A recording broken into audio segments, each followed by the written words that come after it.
Okay, so this is a video about one of my first jobs. Not my first job, one of my first jobs. Pretty much my first job was in a big corporation.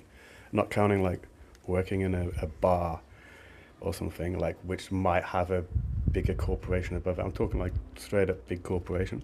And this was British Telecom, right? Uh, and I was an operator. That's like where you do 100.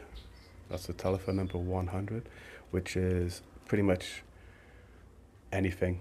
You want to talk to British Telecom, you dial 100. So, then I can like transfer you to this, transfer you that, try to help you with your problem, try to advise you, la la la, right? And also 999, which is like 911 in America. That's like emergency which service, and they'll say police, ambulance, fire, coast guard. Anyway, so like as an operator, well, you got to do the training first. Like the first week is basically like getting rid of people who aren't suitable, and then the next like 2 weeks is just learning the system and shit, right? And believe it or not, like you can hear my voice. It's not fucking great, right? I've got a bit of a lisp and all this sort of shit. But when I have a headset on, I'm extremely clear spoken. Like I have a good telephone voice. Like I was 19 and I was even told like your voice is not probably not going to be good until I did the actual phone test, and they were like, "Shit, it's amazing! Like your phone voice is actually like perfect." So yeah, I did have the phone voice for it. I think I still have it if I put a headset on. And so anyway, yeah, I managed to make it through the selection and stuff and the training. And then you're on the floor, right? And you're doing your operator shit, and basically you're just sitting answering calls all day.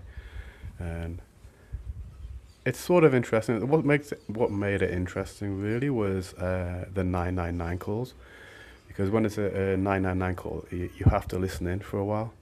So it'll be like, okay, emergency with service, oh police, okay. You connect them, and then as they're talking to the police operator, you're taking notes, so you're listening into what they're saying, because the police operator might come back to you and say, did you catch that address? Did you catch that name?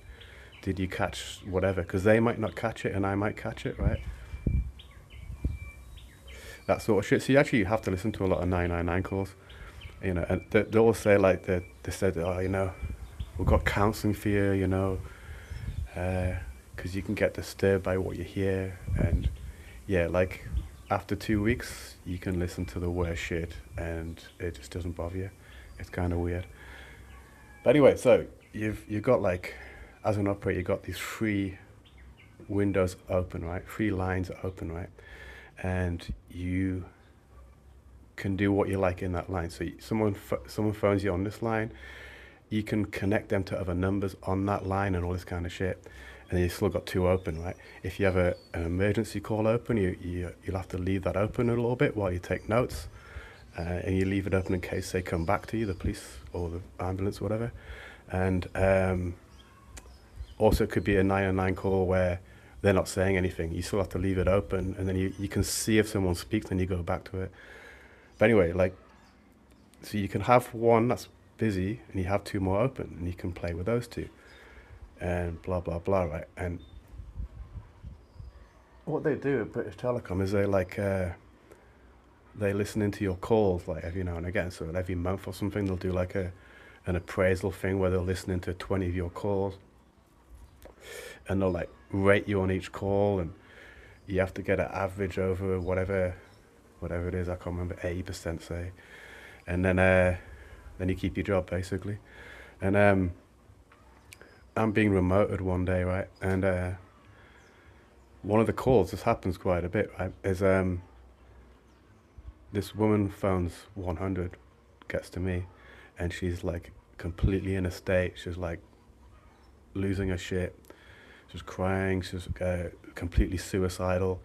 She's gonna end it and all this sort of stuff. And I'm like, oh, okay. Well, look, I'm gonna connect you to the Samaritans, right? So she's in the phone box somewhere. I can phone the Samaritans and connect them together in this one of these three windows, right? So this window is now being used for her talking to the Samaritans because she's going to kill herself if she doesn't talk to Samaritans, right? I can't just sort of. I mean, I could just say, you should phone the Samaritans and hang up, but like, no. You understand that the state this woman was in. I'm like, wait there. I'm just going to connect you to. Literally, I phone the Samaritans and I said, wait there. And I said to them, I've got this woman. Blah blah blah. I'm going to connect you to her, and then I'll pass it off to a professional, right? So now I've got these two windows open instead of three, and I'm using the other two for my work, right? Anyway, I get this whether they pull you into the office and they appraise your 20 phone calls or whatever the fuck it is, 10 or 20, I can't remember, and yeah, the woman's like, they go through each one. You either play it to you, they mark you. I'm doing like really good. And then it comes to this call. And this woman's just so disappointed, this middle manager. She's like, you connected this call for 20 minutes. It was like, I don't know, 15 minutes or 20 minutes. Like, I used the window up for 20 minutes, connect with this connected call. And I was like, but like, the woman was suicidal. Don't you think I did the right thing? And she was like, well, you might have done the right thing, but you broke the rule. Rule 13.6, like literally gets a book out, like whatever it is, 13.6. You do not have a call open in a window for more than whatever it was, 10 minutes or something, or whatever it was. I'd broken it. I mean, it's 25 years ago, I can't remember now. But like, she was so serious about this.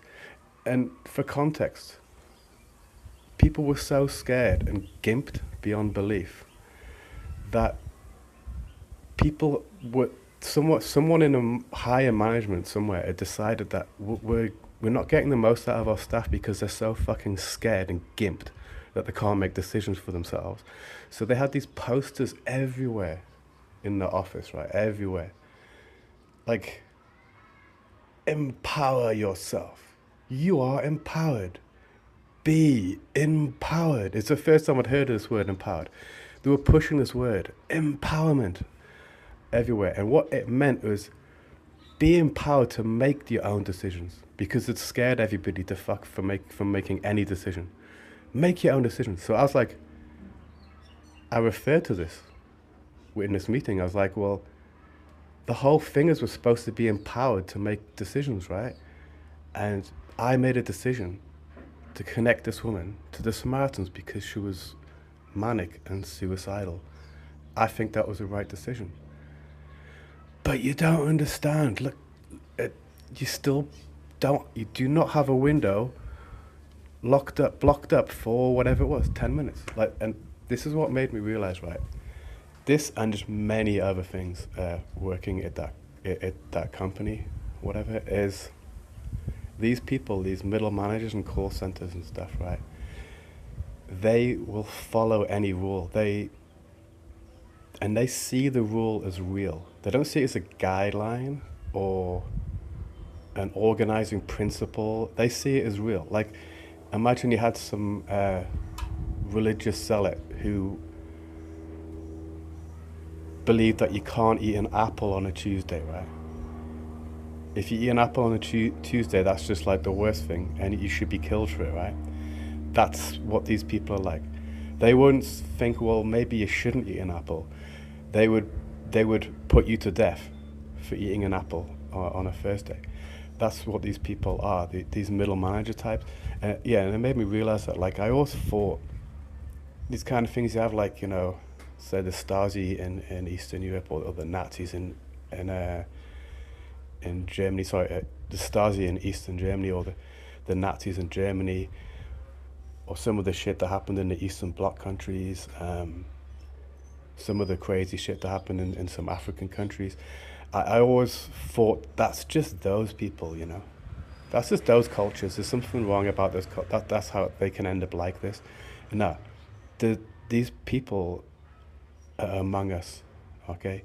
These people in these call centers who are the middle managers, those are the people, if England fell, who would happily round people up for breaking stupid rules, or grass them up to authorities and have them put in gas chambers. Or these would be the guys who would happily push you into a gas chamber. They'd sign up for it, you know. These people who are middle managers in call centers, obviously they're an emergent property of the organization, right? But what I mean is, like, these people exist already. They're there. They're sitting waiting for their opportunity in a way. Or they will rise to the occasion if a totalitarian regime comes in where people are just disappearing in the night. These people will happily be part of that. These middle managers in call centers are the worst of the worst. The worst people I've met in my life, pretty much, like professionally anyway, like in normal life. These are the worst people I've ever met generally as a group. They're scum. They're dangerous. I don't know. It's hard to describe. Hard to describe what I'm trying to say.